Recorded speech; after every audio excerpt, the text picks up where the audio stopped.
যে আজি চাপৰত আমাৰ বিৰোধী ঐক্য মঞ্চৰ অভিৱৰ্তন আৰু ৰাজহুৱা সভা আছিলে। তাতে আমি সিদ্ধান্ত লৈছিলোঁ যে 15টা দলৰ লগত আমি 1-to-1 আলোচনা কৰিম, যাতে বিভিন্ন যিবিলাক ইছ্যু আছে এইবিলাক আমি সোনকালে মীমাংসা কৰিব পাৰোঁ। আৰু আজি আমি ৰাইজৰ দলৰ সভাপতি অখিল গগৈ ডাঙৰীয়া, আপৰ সভাপতি ভৱেন চৌধুৰী ডাঙৰীয়া, তৃণমূলৰ সভাপতি ৰিপুণ বৰা ডাঙৰীয়া আৰু CPM দলৰ সম্পাদক সুপ্ৰকাশ তালুকদাৰ ডাঙৰীয়া আৰু বিধায়ক মনোৰঞ্জন তালুকদাৰ ডাঙৰীয়া, আমি তেওঁলোকৰ লগত 1-to-1 আমি আলোচনাত বহোঁ। বিশেষকৈ সমষ্টিকেন্দ্ৰিক তেখেতসকলৰ যিখিনি চিন্তা, তেখেতসকলৰ দলবিলাকৰ যিটো সিদ্ধান্ত, সেইখিনি আমাক অৱগত কৰিছে। আৰু আমি কংগ্ৰেছ দলৰ ফালৰ পৰাও আমাৰ কোনখিনি কথাত সুবিধা আছে বা কোনখিনিত আমি সহমত হ'ব পাৰোঁ আৰু কোনখিনি কথাত অলপ সহমত হোৱা জটিল আছে, আমি সেই কথাখিনি আজি পুংখানুপুংখভাৱে আলোচনা কৰিছোঁ।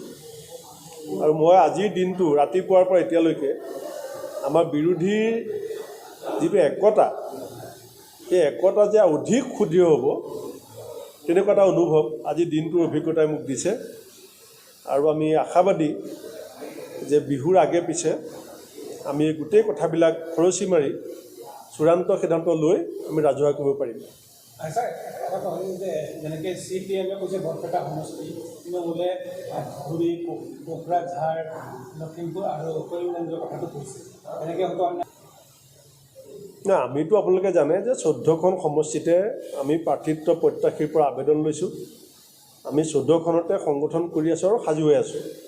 কিন্তু আমি এইটোও জানো যে আমি যেতিয়া এটা এলায়েন্স কৰিছোঁ, গতিকে আমিও ত্যাগৰ চানেকি দেখুৱাব লাগিব, এৰা ধৰা আমিও কৰিব লাগিব।